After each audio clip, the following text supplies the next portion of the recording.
What's good, peeps? Thanks as always for passing by the channel. Much appreciated. Hit that subscribe button if you guys are new.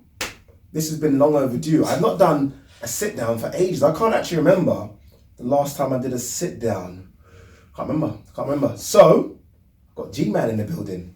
I'm wondering, people, do they even know your face? They should know. They probably show do. your face now. I only just started going on camera like the last 2 months or so. Yeah. Before that it was all audio. I was thinking all the way from Ireland to Stratford to do a fucking video. Okay, look, he's here not just for me. He's here for other reasons. But I grabbed him for 2 hours because we're about to talk boxing. Let's just jump straight in. We'll talk about our own personal lives and other stuff throughout the video.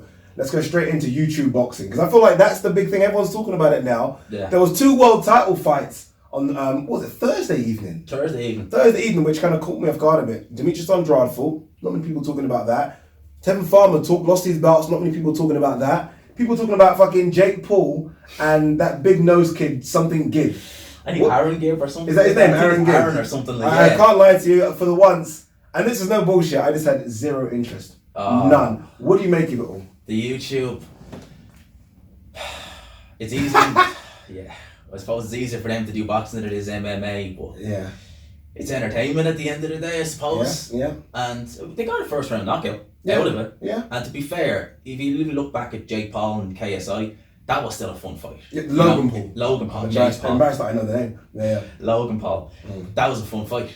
I'll be honest with you. I've seen worse so-called professional fighters than Logan Paul and KSI. I'm just being very honest. Yeah. Not sticking up for it, but I've seen worse. I've gone to gyms and I've seen shows where the guys would come on first undercard fights and they look shit. Yeah, I've been to small hall shows in Dublin or in Ireland as well, and I look at these guys thinking, I fancy my chances against these guys always to get them in the ring or something like that. Yeah. And you see these guys and you're like, actually, to be fair, a bit of training, or if they were doing it longer, it could have been actually pretty useful. Dave Caldwell tweeted today actually, and I think he tweeted he understands why it happens because of the numbers, and I think he tweeted sort of YouTube numbers for Demetrius Andrade's fight and Tevin Farmer's fight, and then he tweeted YouTube numbers for that Jake Paul's fight. Demetrius Andrade had this is as of now, so 1 o'clock today, 10,000 views. Tevin Farmer's fight, 10,000 views. Jake Paul's fight, 2.3 million. Crazy. I mean, I get the argument of people saying, why are Matchroom putting those shows on, and how dare DAZN do it, and how dare Sky Sports show it? Numbers don't lie. It's a business at the end of the day. It's a business, and I think that's crazy. It's unbelievable. It's actually scary, the numbers they're generating, and it's scary how 2 world champion fighters aren't generating any numbers. So I don't know what that means. I don't know if that means they're not being promoted. I don't know if that means they're not promoting themselves. Are people just not interested? Or is it just because the case of these YouTubers is that big? I think it's a combination of all. I mean, if you talk, if a YouTuber has, we'll say, 20 million subscribers, they could do anything. They could sign up to a charity football match and do crazy numbers. It's the fact they're in a boxing arena, super casuals who are going to see it, let's be frank. Yeah. But getting crazy numbers, it's being promoted all over YouTube, it's being promoted by Sky, DAZN, just and it's funny you say that they could have a charity football match. It's good. I'm happy you said that because, look, I know people are upset that they're invading our sport called boxing, but there are easier ways to make money. Yeah, true. I mean, these guys could fucking play table tennis naked and people would tune in. Yeah, exactly. Do you know what I mean? There are easier ways, and they can make millions doing that. I mean, they are picking probably MMA, box. They're picking the hardest thing you could do to make money, and they're doing it in front of millions. That's no easy crack, that is. Yeah, exactly. Like I said, if they done a charity football match, my team beats your team, they're not getting punched in the face. Yeah, and they're not wearing 10-ounce gloves either. Them 10-ounce gloves sting. Yeah. And they're the easier ways to do it. So, at the end of the day, still entertainment. Boxing, I was kind of a bit, I don't know, wasn't sold on the fights at first, but still not. Yeah. But from an entertainment point of view, if you're just looking at it for the entertainment, it is entertaining watching them. Logan Paul. That Logan Paul KSI fight back a couple of months ago, the Billy Joe. See, I hated that one. I think the only reason I hated that one a lot is because that headlined Billy Joe Saunders and who else? I can't remember who else. Devin Haney. So I was like, how the fuck is that headlining 2 guys that are legit, unbeaten, world level guys? Yeah. Why is that doing it? Whereas this one was sort of floating on the undercard. Yeah, it was a lot kind of further stuck down, further down. See, and people might say, Ade's only saying this because of Sky Sports, and it's not true. It's not true, people. I'm not sticking up for it because of that, because believe you me, I'm on the fence with it.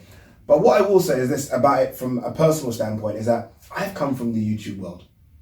Do you know what I mean? I'm kind of entering, if you like, the real journalism world. Yeah. I don't know, some people might look at it like, how the fuck is that guy from YouTube now on Sky Sports? So I kind of somehow kind of understand their plight, where people are looking like, how dare these YouTubers come into our arena, blah, blah, blah.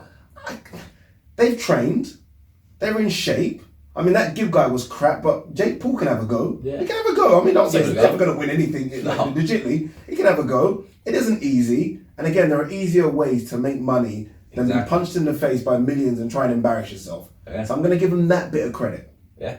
And if they get knocked out, like, that's can be humiliating in front of millions of people. Yeah. And then come to your channel and then ridicule you as well. Do you think it's going to be a regular thing now? I think we saw KSI versus Jake Paul face to face, and I think that's now going to be the one. Yeah, That's the thing, isn't it? People don't like that. It's now a norm. Yeah. It's now become the norm, by the way, that a couple of YouTubers or celebrities will fight. Yeah. And make more than anyone else on the card. That's the crazy thing. That's the kind of bit that if it gets fans in, if it gets people talking about boxing, at the end of the day, it does help the guys lower down the card, because if you're talking about two guys who are so big and they can fill out, arenas, they can get God knows however many subscriptions, pay-per-view buys, all this, it'll have a knock-on effect on the guys in the undercard. Like I kept saying it after Billy Joe and Devin Haney fought, they should have just gotten two absolute knockovers, because at least if the audience that are tuning in, they're not even proper casual fans. If they've just gone in there and knocked two, no hopers out. Yeah. Easy work. People take note. Oh, I want to see who these guys are. In fact, they were both in, let's say, stinkers. People are just like, don't want to see this. Yeah. It doesn't help them. Doesn't help them grow. Whereas if you're gonna keep doing YouTubers or celebrities, having these big fights or trying to sell it as a fight, put some unknown boxers, would say, like not unknown, but like I know what you mean, guys that what they bring to the table. Yeah. And let them get a bit of exposure. And I wouldn't even criticise them if they weren't fighting good opposition. Like, if you got Billy Joe in there against someone who would say like 5 losses and he was stopped a couple of times, I'd be just like, fuck it. Yeah, because you know what's going on. Yeah, you know what's going on. And it's going to help him. So when he does step up and fight someone big next time, he'll be able to bring, all these extra fans to the table. And I'd love to do as well. I'd love to get, we'll say, like a fight, even just to see their social media account. Like, see if you get, like, just say a fighter with, say, 50,000 followers on Instagram. Stick him on a Logan Paul KSI undercard. They knock out a journeyman in 2 rounds just to see the jump. Will they still have 50,000 or will it? Because that's what we keep hearing, right? That they bring on more casuals. Let's see what happens. Do boxers need to do more? And what I mean is, I just talked about Demetrius Andrade's numbers there and Tevin Farmer's numbers there. I feel like boxers are still missing the point here, in the sense of it's okay, kind of, I guess, to create characters for yourself. We've seen it. Floyd Mayweather went from pretty boy openly to money Mayweather. Completely changed his character. We've seen it. Tyson Fury's a character kind of person as well. Deontay Wilder's turned into this kind of loudmouth character. Like kind of a villain. They know what they're doing. He's happy to play the villain as well. Like, I'm not trying to say go full WWE, but add something to yourself. Just being you and thinking because you're racking up wins and you want to make millions, it's not going to work. I think we've shown it. It's not going to work. People are not interested in Demetrius Andrade. People are not interested in Tevin Farmer. Just not interested. Yeah. I think this is a great example I give you here is back in the summer. Now I know boxing in Ireland, it's different story altogether. It's very low level, it's very small at the minute. But there was a fight on a card I was at down in Cork and 2 fighters were on it. It was the very last fight of the night. One guy was unbeaten, one guy had a loss. The guy who had the loss got knocked out in 2 rounds. It was a bad knockout. The guy who had the loss is constantly social media, chucking everything out on Instagram, real loud. He gets more opportunities than the guy who's won. Just because it's loud and people just be like, right, well, you may have won, you may have looked good, but what are you doing? You're not making any noise. No one knows who you are. Whereas this guy, he lost. Yeah, his record's not good. Yeah, he's probably going to get beat again. But people are taking notice. He's putting all this out there. He's the one, mounting off. He's the one taking all these pictures, Instagram, flashing. He's promote. Because it's crazy. He's just promote. And look, it's difficult, right? I mean, if you're a Callum Smith, and I'm just bringing his name up there, you're talking about a guy that's a world champion, ring recognized #1 at super middleweight, just doesn't talk. Yeah. Just doesn't talk. So because he doesn't talk, there's just no interest. And there should be, because he's very, very good. But there's just no interest. And that's because he just doesn't talk. He's on Soccer AM this morning, so it'll be after this video. And they're trying to obviously push him to go to Soccer AM, different platform. But I think it's a little bit too late. Yeah, I think it's because they can see potential in someone like Cam Smith, but they just don't have that personality. You're not going to get anywhere. Yeah. And, just some people just don't have it. They can try their best, but they could be a likeable guy, they could be a nice guy, but if they just don't have that flair. Yeah. That just attracts the audience to them. Like, I mean, Callum Smith, I'm sure, is big in Liverpool. And you don't have to be the best either. Yeah. I'm not saying you have to be the best fighter. Just a bit of character, it helps. It does. It helps, unfortunately. But it's true, people. Look, it's true. I mean, look at Derek Chisora, for example. A Del Boy, now he's turned into War Chisora. So again, he's changed characters. And that guy's a guy that he's lost 9 times. But there's no doubt Derek Chisora is making cha-ching. Yeah. Because of character. He gets knocked out by Dylan White. Yeah. And in the space of a year, people are talking about him fighting essentially Usyk for a vacant title. If AJ vacates, it's amazing. It's amazing. And that's because he has a character. Yeah. And all he literally did was, after that loss, when the Dave Caldwell changed to War Chisora. And it's like that knockout never happened. And it's like no one even remembers that. Like no one remembers none of the losses. Everyone says, oh, but he fought the top guys. He's got 9 fucking losses. And I guarantee you he's earning more than world champions out there with no losses. A lot of world champions out there with no losses as well. All right, let's change lanes completely here. This is a subject that can be a bit tricky, people, so bear with us. Dominic Ingle. I'm not throwing any shade yet. I'm not. But let's understand. Let's go back a bit and try to understand what's happened recently. I say recently, a couple of weeks ago. Yves Ngarbo, Dominic Ingle's cruiserweight fighter who fought Lawrence Okoli for the European title. He popped for something. Mm-hmm. I haven't read what he popped for, but Lawrence Okoli tweeted, "It's those Ingles Pringles." Yeah, and obviously a lot of people have jumped on this. Now Dominic Ingles, we know, has had a couple of other issues as well. Kid Galahad is part of that camp. Popped for something a couple of years ago. Billy Joe Saunders, in the lead up to fighting Demetrius Andrade, popped for something. That thing was okay by UCAD. Varda said, There are other rumours. I'm not going to get into those rumours, but that's just 3 big ones. All from the same camp. Do we have a problem? Yes. You just need to look at Dominic Ingle and know that man's in his 50s and you know you've got a problem. You're like, hang on a minute.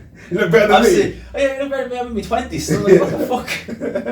Yeah. You only got to look at the guy and you know there's a problem. I know it's a touchy subject and without, you know, going in depth on it. Yeah. Definitely. I'm just going on facts there, by the way. That was just facts. What I just spelled was facts, yeah. Well, there's definitely a problem. Like, it's the... I don't think I've ever seen a gym, definitely not in the UK anyway, where it's been consistently over the last couple of years. And like, I think I just look at like Ingle's record with fighters, and when I look at just not even fighters that popped early, I'm just like, there's a recurrent team, and none of these are fighting WBC sanctioned fights, which they have to be signed for the clean boxing program. I think in recent memories, the only person who did was Kell Brook, I think last year. Yeah. And even then, he had to vacate that title. I think it was a silver title because he didn't sign up for the Nevada clean boxing program. Did he not eventually sign up? I can't remember. I don't remember if he did or not. I can't remember. I don't know if he eventually signed up. I can't remember. But you're right, there was some issue with that. Yeah. Everyone, I think I even done a couple of videos like sign up, like, you know, sign up. Yeah, what's the issue? You know yourself, like some fighters, they just maybe say forget and all, but when you look at it in the context, you're like, his fighters, IBF, WBO, the other WBA, WBC is not even mentioned, you know, clean boxing and all. They're the only sanctioned body who, you know, insist upon that. Yeah. And you see it yourself, you see like 3 fighters out of that gym. It's bad. It just doesn't Especially when Lawrence Okoli says Ingles Pringles. So that's a fighter out there that almost throwing shade saying, yeah, they kind of know this already. I think Tony Bellu's gone back and forth with Dominic Ingle online as well. Everyone knows who gave Billy Joe that, you know. Remember that, he said that. Yeah, everyone knows, yeah. I think as well as that, you know, being around boxing gyms myself, you know, word gets round from other gyms, you know, oh, this gym's known for this gym's known for that. So when you hear fighters come out and say it, they're not just saying that just to, you know, create a fuss. They're saying that probably because they've heard something or they've seen something, you know. Does that throw a black mark at fighters under his sort of tutelage now, like Kell Brook and Kid Galahad again? Is that now you look at those guys and think, and look, let's be honest, they're all 3 individuals, right? No one's forcing them to do anything. They could do anything way behind Dominic Ingle's back. He's just a trainer. They come into the gym, they train, blah, blah, blah. That's what you could say. That's just me playing devil's advocate. But it just looks bad. It just looks really, really bad. And I think UCAD need to look at it. Yeah. I don't necessarily think it casts a black mark under them necessarily, because there's other fighters as well. But I think it makes you think. Like, it's gone to the stage now when you see someone or you hear someone being trained by Dominic Ingle, you think, okay, let's look at this guy and see, you know, what's happening. Especially when there's an element of they train with him, then they leave him, then they come back, then they leave him, then they come back. Yeah. Kell Brook's done the same thing as well. I couldn't understand it myself when I see Billy Joe, because, you know, you see him in the Lemieux fight looking brilliant with Dominic Ingle, then he's with Ben Davison, then he's back, and you're like, what's going on here? Well, I kind of know what's going on. Yeah. Without saying anything, we don't have an idea what's going on. Like, no, but you know, the funny thing is, and this is, if this was an American trainer, we British people would be all over it. If this was an American, if this was a Freddie Roach, we'd be going crazy about it. But it's weird how the Brits, when it's against one of their own, it's almost like, making excuses for it. No, this fucking guy's had 3 guys in his gym all pop dirty. Something needs to be said about that gym, and someone needs to look at it before something crazy happens. Before something crazy. I think it'll take another fire popping dirty. I think it'll eventually get to the stage where you'll have so many fighters from the English gym, say popping dirty, or having trace amounts of, the funny thing is about that, and it's funny you say that, but remember, apart from WBC, we won't know. I mean, you could easily have popped someone from that gym and it just goes silent. Someone's off for a year, off for 6 months, we don't know, because they only fight once a year, once every 6 months. They go quiet, we have no idea who's been banned. No. So someone could have popped from that gym. To be fair, someone could have popped from all over the gyms in the UK. You just never know with boxing in the UK because of that UCAD sort of, I don't know what the term is when I went on their website, where they literally just don't mention the name of the boxers. Yeah. They mention the name of footballers, and not footballers, athletics people, weightlifters, rugby stars. For some reason, footballers and boxers, no mention whatsoever. Crazy. It's crazy. And the Ingle gym, I mean, it is like I said, you only need to look at Dominic Ingle, a man in his 50s with a physique like that. To be fair, it's just fucking boxing. And as you were on the topic of sort of PDs and boxing, Jerome Miller's back. Oh. Now, obviously, this guy's ban ended in October. I'm actually shocked that it's taken until October for him to kind of find a home. Mm-hmm. I mean, Eddie Hearn done an interview, I think, in Saudi Arabia. I think I heard him, or he done an interview where he said that Jerome Miller did want to sign to Matchroom and DAZN, but Eddie Hearn was like, he can't because of the situation. Oh, yeah. I don't know if I believe that or not. But he's now signed with Top Rank, so Jerome Miller is back. I mean, what do you make of that?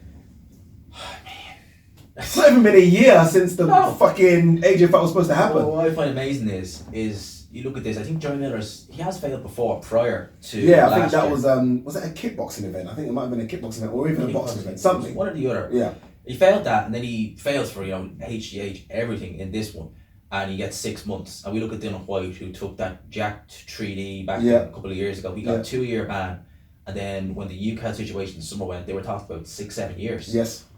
I mean, like, it's crazy. I remember that guy that fought Danny Garcia recently, the one that bit Danny Garcia. Yeah. He's got a year ban for the bite, and they've withheld his money. And you got this fucking little fat fucker, no disrespect to fat people by the way, Jerome Miller taking EPO, HGH, and I can't remember, Duradol. I think it was Duradol. And he's got 6 months, and now he's back, signed with Top Rank, and he'll be earning some of that. Yeah, because Top Rank with this ESPN deal now, they're getting paid over there. And I think I made a video about Jerome Miller signing with Top Rank, and I said, like, this is a man who went around accusing Anthony Joshua of being on, this, that, and the other, and then he popped there. It's quite funny, actually. It is, actually. It's quite funny. I guess the thing with Jerome Miller, and this is probably where I'm a hypocrite, is that I think fights against Chisora and fucking Dylan White was awesome. That's the thing. I hate myself for saying that. It's like that against, even like if I look at someone like Povetkin, like I look at him, well, maybe not so much now because I think he's slowed down a lot. Done well though against Michael Hunter. Done very well against Michael Hunter. But I think he's on his last legs. Yeah, he's on his last legs. Yeah. But I look at guys like them who failed drugs tests. I love watching them. Like when I watch that's why we're all hypocrites, aren't we? I'm tuned in. We're all hypocrites, to be honest. If Canelo fights tomorrow, I'm tuning in. Yeah, exactly. If it's pay-per-view, I'll probably find a stream or pay my money. Probably would, Billy Joe Saunders, I'll tune in. Tyson Fury's got the issue as well. Everyone seems to sweep under the carpet. I'll tune in. And I guess that's the problem. They know we as fans are not going to tune out. No. Like, all of us that moan online and fuck this, we're still going to tune in. And we can say what we want, and we know Jerome Miller, he is what he is. He's failed these drug tests, he's done all this, he's gave it all this, and then it's come back to bite him. We're still going to watch him. But that's the issue, it's not up to us. If they don't put him on, we can't watch. So if he gets a 2-year ban, none of us are going to be crying at home. No. He gets the ban, we won't watch. If he doesn't get a ban, we'll watch. So I do blame the sanctioning bodies. I blame everyone else that's going to be involved with getting him back his license. Blame Top Rank, blame Bob Arum. Can't blame the fans for tuning in. No. That's the issue, you can't blame the fans. No, but it's just, I think that's the way it's going. Like, and to me, it's like, how are you going to deter fighters from, taking all these PEDs? If you think of it like this. Good question. It's a 6-month ban. If it was 6 months and I know that motherfucker, I'm taking what he's taking. It's a 6-month ban. I mean, like, if you're a top level fighter, you really are likely to fight twice a year anyway. Yeah. So, a 6-month ban, that's just a normal kind of routine, just break from camp. Yeah. If you think about it in that context, and then start 6-8 week camp before your fight, and you're good to go. You're back. Suspension's done. You've got to be unbelievably mentally strong to not take a PD in boxing nowadays. And that sounds awful, but I do believe that in a sport where, like I spoke to Gabriel Montoya a few years back, who's very high or very known in sort of ratting out cheats in boxing, so much so that he's been banned by some promoters from turning up to boxing events. And I asked him, how many high-level boxers do you think are taking performance enhancing drugs? And I think, if I'm wrong, correct me, but I think in the video he said 90%. Not 19, 90%. That's crazy. I mean, if you're a guy in the gym training your fucking hardest and doing all your road work, and then you know this guy is really just getting injections up the arse, then... Just up to the tit. What do you do? What do you do? Do you fight him clean, thinking fucking potatoes and eggs are going to get you through it? Mm-hmm. What do you do? You think to yourself, I'm already like 2 rounds down Yeah, before the look bells at even started. Golovkin. Yeah. Look at Golovkin. Golovkin was running through people. Met Canelo, couldn't put a dent in him. Mm-hmm. Couldn't put a dent in that kid. Probably thinking, what? And then he pops, so he understands why he couldn't put a dent, and then they have the rematch, he loses. Mm-hmm. I mean, what example is that? No, it's crazy. It's Yeah, crazy. it's And crazy.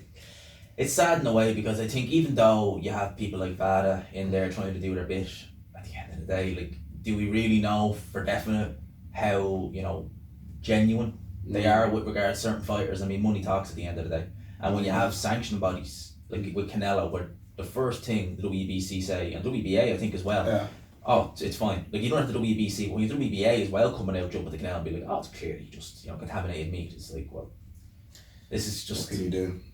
You mentioned Povetkin there, and it brings me up to Dillian White, who we want to talk about. Dillian White obviously should have a fight coming up soon. He hasn't fought since the AJ fight, AJ undercard, where he fought Marius Vac. Awful performance. Oh, horrible performance. Really bad performance. I don't know if I give credit to Vac or take credit away from Dillian White. I think I give credit Bit of both, to a isn't bit it? of both, Yeah, because that's the most fired up I've seen Vac in years. Yeah. Like, considering he was stopped by Bacoli and he Yeah. lost to Arthur Spilk of all people. Yeah. As well, considering that, to do a performance like that, Dude, he actually looks like one of those, I don't know how to explain, like, is it a Neanderthal? I don't know if that's the right word. I interviewed him and everything's just big. Head's massive, arms, he's not a normal human being. No. He might be only 6'6" or something, but he's not normal. He's a huge man. It's like he's wearing a football helmet. Honestly, he's a yeah. huge man, honestly. But Dillian White, it looks like it'll be either Povetkin or Ruiz.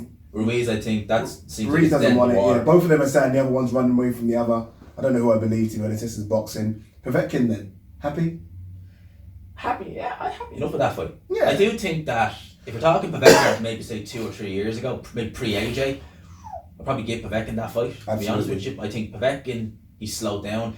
I think his punch resistance has gone a little bit, because Povetkin, prior, obviously Anthony Joshua and Klitschko, 2 very big punchers, but when you're getting hurt by Michael Hunter, and obviously Michael Hunter's not feather-fisted, it does kind of make you ask the question, is it starting to go? Is the punch resistance going? Because let's not forget, Povetkin, he is 40. He's pushing 41 now. Yeah, and he's off the PDs. He's off the PDs. So he's a normal human being now. And we noticed the difference in Povetkin. And you know what it is as well? He's Michael Hunter's a small heavyweight, obviously, coming up from cruiserweight. There wasn't much size difference. No. Povetkin's a small heavyweight compared to these fucking giants now. A very small heavyweight. Yeah, these guys now are massive. I think Povetkin has been fighting heavyweight since he was an amateur. Proper, dead set heavyweight. Whereas Hunter has floated between heavyweight and cruiserweight. Povetkin, that was never an option. Yeah. So I think he's more acclimatized to the division. That's true. He's a natural heavyweight. Heavyweight, And I'm not too impressed with Dillian White, if I'm honest with you. I know people. I'm not. If I'm honest with you. I mean, the fights he's won, I think he looked fantastic against Chisora, by the way. Oh yeah. But then in my head, I still say to myself, yeah, but Chisora's lost 9 times. That's what I say to myself. Times, yeah. And then I look at the Oscar Rivas fight. He was hurt in that fight. That Joseph Parker put down in that fight. So when he's fought the top, or the guys that are unbeaten, or guys in the top 10, obviously we know AJ put him down. Parker was close. Don't get me wrong, he won those fights. He won them. But we're not talking about him running through guys. No. I feel like, I know people have him as like a top 5, top 6 heavyweight, but I think anyone between 6 and 15 can cause Dillian White problems. That was a massive problem. Yeah. And so Povetkin might be old, but he's going to cause him problems. Povetkin, anyone who can counter punch well on the front foot. That's why if Andy Ruiz, and I've made videos on it, I said it before, if this was the Andy Ruiz, pre-AJ, before we got all that money, I'd pick Andy Ruiz every day. Yeah. Every day over Dillian White. Obviously now we don't know, he's got his money, he's got his Snickers, so he's a happy boy. Yeah. Does he really want big it? happy Who knows? Boy as well. Yeah, big happy boy at that. Big happy boy. What was the weight again? Was it like 300? Like 280 something. You know. And I think like, prior to that, it was like his pro debut was the heaviest, so he literally went back to his pro debut, like the weight of heavy. I've never seen anything like it. And all this talk about new Andy Ruiz, slim Andy Ruiz, and that was clearly Photoshop photo, wasn't it? They tricked us all. That photo with Michael Hunter was Photoshop, no doubt. There's been a few times where he's done that. I'll never forget when he was, I think, before he fought Parker, we saw this video of him like going to touch his toes, and he looked like nothing. He looked like a cruiserweight. Yeah. And then he weighs in and he's out like that. Trick. Yes, he's definitely getting someone really good photoshopping that shit. Yeah. But it'd be good to see what Dylan White can do. He's not going to get a world title shot in 2020, but they obviously want to chuck him on pay-per-view, so he does need to be a big name. So I think it will be Povetkin, and then maybe Ruiz after. Maybe Ruiz does need kind of something to ease him back in. New trainer as well. A new trainer, yeah. So it'll be easy to see him. So I think Dylan White, Ruiz, summer would be very, very good. I wouldn't be at all surprised if they put Andy Ruiz in with the winner of Charles Martin versus Gerald Washington, because we're seeing that on the undercard of Fury Wilder, which I think is actually a good fight. What, Washington Martin? Yeah, I think it's a decent little scrap. Washington was actually out in Saudi Arabia with Ruiz. It was his chief sparring partner. I actually didn't know who he was. I have to be honest with you. He walked past me and I was like, who's that? I was like, who is that? Not a familiar looking guy. No, this is it. No, he's just a big dude. But I thought he must be a boxer. Oh shit, that's Washington. The other thing is, if someone like Charles Martin walk past you, straight away be like, oh, that's Charles Martin, the guy who walks there like a god. Yeah, yeah. But he's trying to get himself back in the mix, so we'll see. He obviously had that fight against Kenaki. Yeah, that was a good fight. Very good fight. If you think of their common opponent, and Martin done way better, done way better than Gerald Washington did. Very, very good fight. And I think Ruiz winner makes sense. I like the way he thought about that one. Matchmaker, there you go. I like the way he thought about it. Alright, let's talk about the big boys. The big boys in the heavyweight division. Fury Wilder, where's your money on, boy? Where's your money? I remember the first fight, I was 100% convinced Deontay Wilder would knock Tyson Fury out. Just given the fact that I was actually live when he fought Pianetta in Belfast, and I thought that he looks, and I'm sitting in the ringside, I'm like, he looks horrific. I think there's no way this guy's going to beat Wilder. I thought he won Wilder, he beat Deontay Wilder in the first fight, and I was thinking in my head, okay, so this rematch, I think Fury's going to win, but then I'm thinking, wait a minute, hang on a sec, when I look back at the actual fight, in the cold light of day, because I watched it live, and when you watch a fight live, especially with commentary, you can really it throws you. It does. Completely frozen. It gets you swept in. Like, I'll never forget, like, I always use this example. When I watched Fury Klitschko, I thought that fight was closer than it was, because Sky had it closer than it was. It's only when you watch it back you realise that wasn't a close fight. So I'm looking at the first fight and I'm thinking, do you know what? Wow, he can cause Fury so many problems, it's not even funny. That I'm kind of 60-40 that I think Tyson Fury, if he switched on... 60-40 who? Fury to win. Interesting. If he switched on, if he doesn't have any lapses, no mistakes, avoid, which is easier said than done, much easier said than done, avoid that right hand for the night, he could win a points decision. I think he will. I think what I mean by that is I think he'll get the decision. Yeah. But it's a hard task. Yeah, I think they're both the opposite way. They both have a style which is a nightmare for one another. Yeah, kryptonite for each other. 100% kryptonite for each other. I just I don't know. In my head, I'm just thinking that Wilder watched what you watched, the Pianetta fight. He was ringside, right? Yeah, he was ringside. And I remember watching that, and remember the camera's always panning to him, and he's literally laughing. Yeah, he's thinking, like, I got an easy nice work. This is easy. He even gave Fury his belt. I remember that. Yeah, have this, take my belt. Have this, yeah. I think he walked into that ring with Fury, like everyone did. The whole world said that Wilder's going to ice him in about a minute. Like, it's not going to. Yeah, everyone. And I think he thought that. Yeah. I genuinely think, I know people say, yeah, but I do think it's difficult to switch your mindset to, oh God, this is actually getting to be tough work, when you've gone in there thinking it's going to be easy work. Yeah. And I thought he looked at Fury and thought, this is going to be easy. I think maybe that's why he was so reckless. Like, we know he was like, I know he's reckless anyway, but he was reckless. Super reckless. That's why when he landed that one in the 12th, he thought, thank God for that. Fucking hell, this was getting close. And I just feel like, hence why he didn't want to do the press conference. I think he doesn't want any part of the mind games. I think he's fully focused. And I do wonder if Tyson Fury switching trainer this close to a fight is a good thing as well. The two things about Fury that I worry about most, the cut and the trainer. And the reason I worry about the cut is because if you cast your mind back to Julian Williams when he lost a couple of weeks ago, he had cut open up, and the trainer said that was some scar tissue from, months back. And I remember the punch that opened, it was a little grazing jab, and I'm thinking, okay, so if Julian Williams is getting opened up with scar tissue from a little grazing jab, what's going to happen when Deontay Wilder starts landing on you? That cut's gonna. And we're talking like when heads clash, we're talking elbows getting in close. It's not even a punch, just anything can happen. Anything, yeah. And that cut was horrific. That cut was terrible. That cut was horrific. And I don't think Fury's been cut like that before. I don't think they've been cut. Remember Ricky Hatton every single time. Anything, boom. Remember Vitaly Klitschko? Remember Rocky Balboa? I remember Vitaly Klitschko when he fought Kevin Johnson. Yeah. Like, you were talking how many years removed from Lennox Lewis? 6-7 years, and a few jabs that landed. You could see the eye wasn't cut, I don't think, but you could see how badly marked up it was. The scar tissue was still there, so the cut is a worry. And Javon Sugarhill, he's got Andy Lee in his camp as well, and Andy's fantastic. I'm starting to like him more and more when I see like Paddy Donovan as prospect coming up. I love Andy Lee. Jason Quigley now, who former Ingle fighter, he got out of there and went straight to Andy Lee. No comment. So I think Andy Lee is good. I think Javon Sugarhill, if they can get that kind of Kronk styling on Fury, they're saying he's hitting harder, but we'll wait and see. Yeah, I think that's just mind games. Mind games. Hitting harder thing. There's no chance he's knocking out. Well, I don't think so either. I don't think so either. But I just think to myself, like, that's all well and good with going to Sugarhill, getting Andy Lee in if you're fighting a Tom Schwartz and Otto Wallen. Yeah, maybe that was when you did it. Yeah, if you're gonna leave, if you do it there, those two fights. You get used to what their style is, their voice in the corner. You acclimatise yourself to them. Yeah. Whereas going straight into a fight like this with Deontay, well, that's why I've always been critical of Rob McCracken with Anthony Joshua. Still think Anthony Joshua needs to get. I think he needs to get that. What's Angel or something? Yeah, Angel Fernandez. I think you should go with him full time. Fernandez or Fernandez? What is it? It's Fernandez.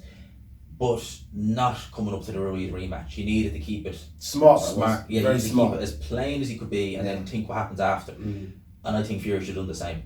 Or if not, if he was thinking of leaving Ben Davison, if he wanted to go Sugarhill, do it for Tom Schwartz or Otto Allen. Don't do it for Deontay Wilder, because you're trying to learn what this new trainer's given to you, and it's all well and good if you can practice a few things on a punch bag like Tom Schwartz, or if you're going to fight someone like Otto Allen, with Wilder.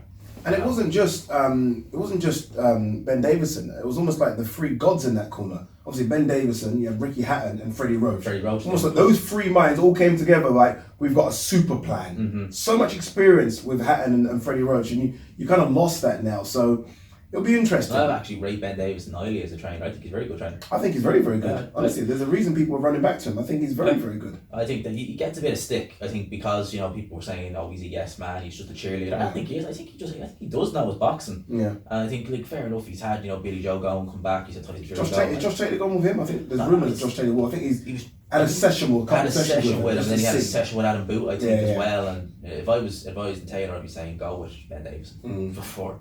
Go with Ben Davison. Yeah. I think Ben Davison's a good coach. Be interesting. What do you make of the idea that they'll have a trilogy regardless of the outcome? I fucking hate that. I'll be honest with you. Just get my point across straight away. I hate the idea of thinking if Deontay Wilder wins and he knocks him out in one. Yeah. Do you get why have a rematch? Why have a rematch? Yeah.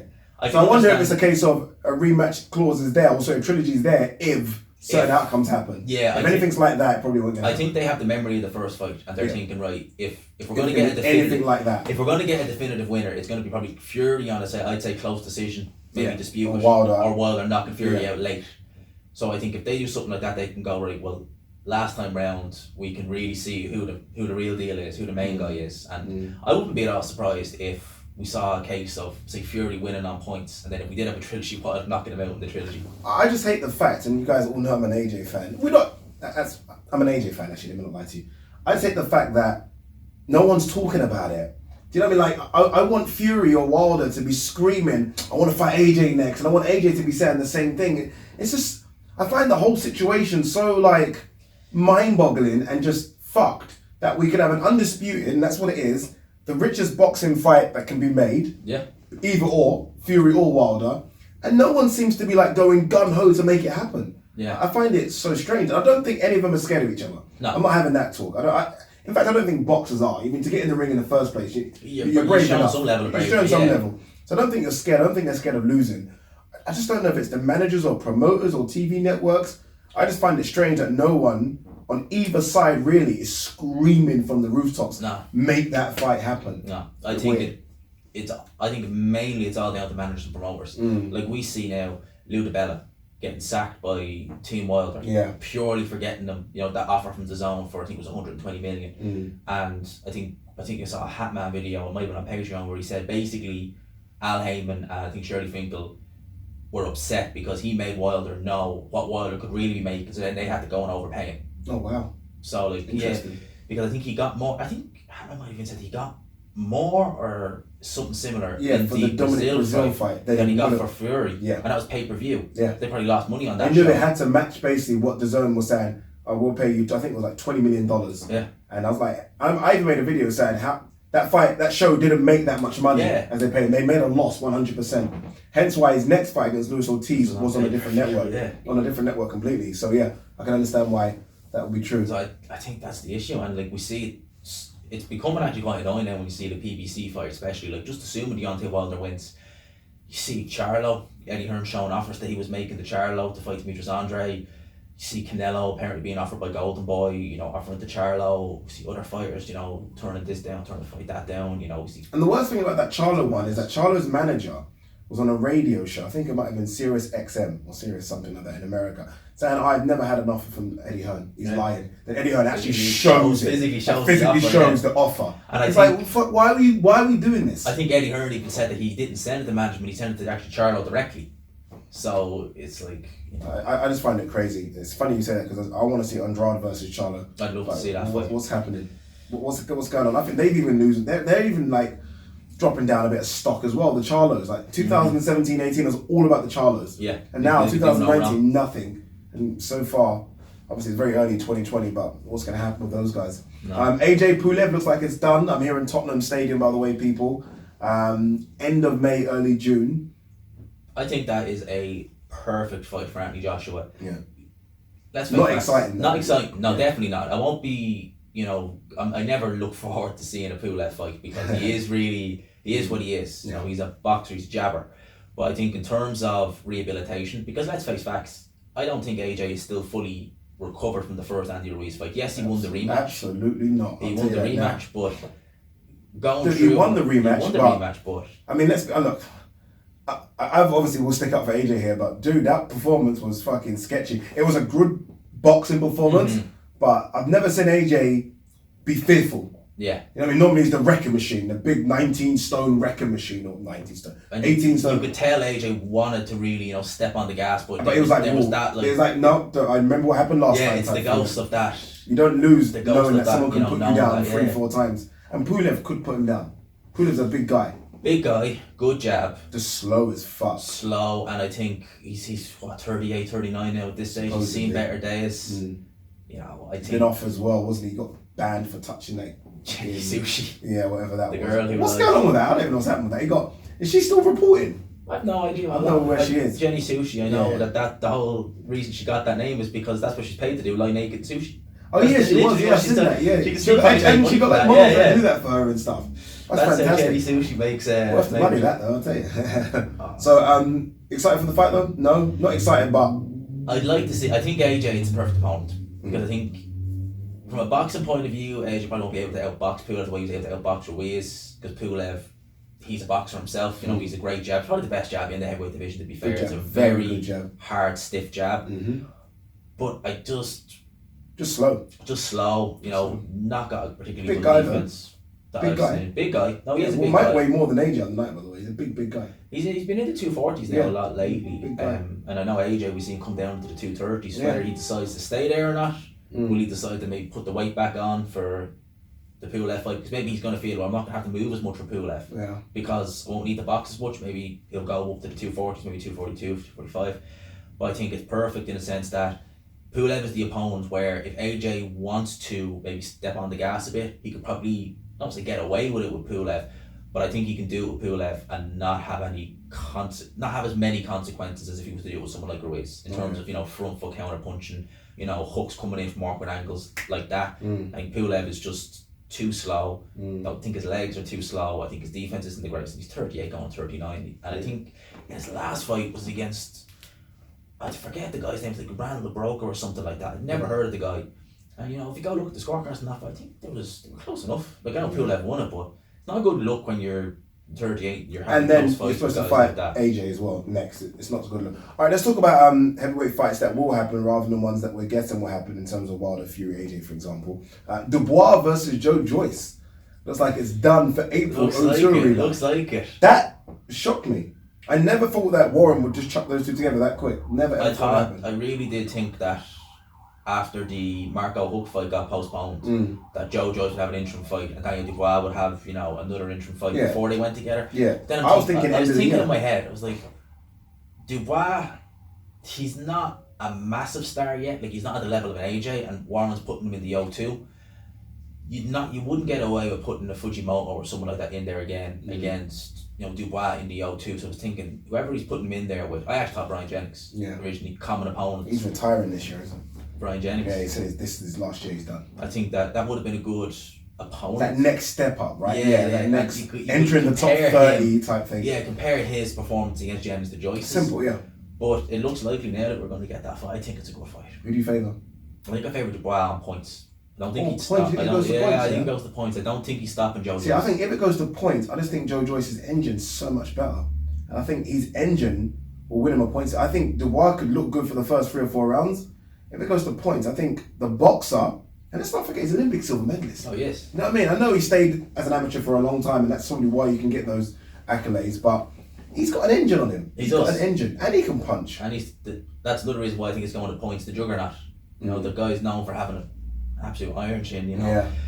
I just think that Joe Joyce, Dubois' youth. Yeah. I think the jab. Very good jab. He's underrated boxing ability as well. Oh, he does. Like, Dubois can box. Yeah. I think Dubois loves being the one-man wrecking ball and just going through these guys, getting the knockouts, because you can tell Dubois he has that spite in him, just that viciousness in him. And that's so against the way he acts off camera. Exactly. Who's that almost like the shy guy that doesn't want to talk. Once he goes through those ropes, I think we saw it against Latte. Yeah. Who tried to fight back, and they were just like going to war for like a minute. Crazy. Yeah. And that's what I like about Dubois, and I think that's why I think he'll win. I think Joyce, put it like this, I wouldn't be shocked if Joyce won. I think a loss would not hurt Dubois as much as it would hurt Joyce. Oh, and especially because of the way his manager talks as well. And his age. Yeah. So he's 34 going 35 now. Yeah. And, you know, he's not even got a British title yet.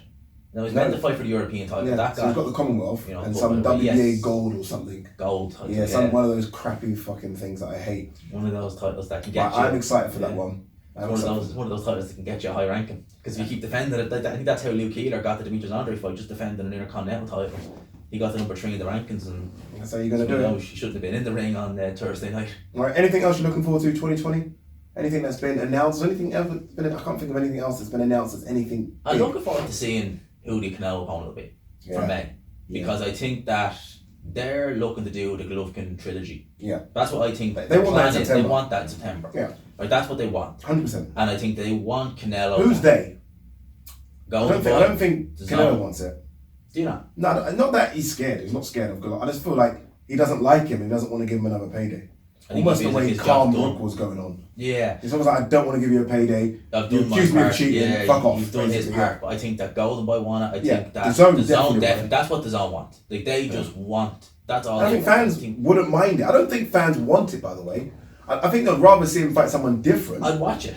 I would watch it. If you could watch Billy Joe Saunders Golovkin, Billy Joe Saunders Canelo or Golovkin, Billy Joe Saunders Canelo or Golovkin Canelo, who would you watch? I'll go for Billy Joe straight away. This is it. And I think that's who we're going to see next. You know, we've heard Riyadh Morata in Japan. Yeah. We can't see that.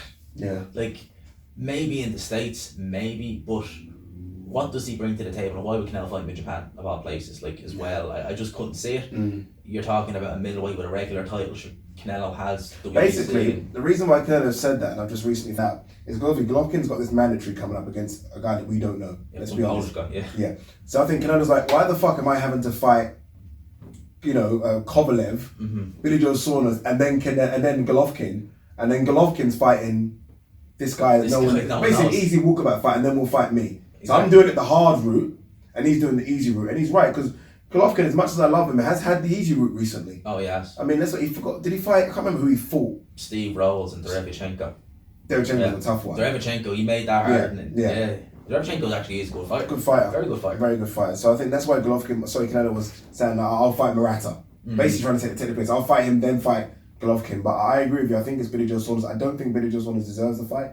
No. I've been very honest in saying that. Not that I don't like him, and I don't think it will be a good fight, because I think it will be.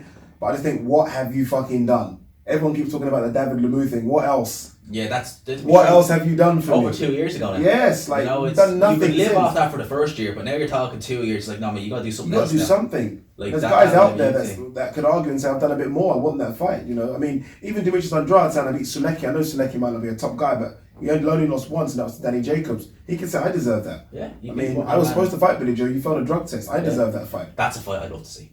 Like, just Demetrius Andrade versus Billy Joe. Might be a bit boring, but it'll be, yeah. I don't think it would be. I think we actually see entertainment in that. Yeah, no, yeah, maybe. But that's a fight that I was so annoyed with when that fight didn't happen.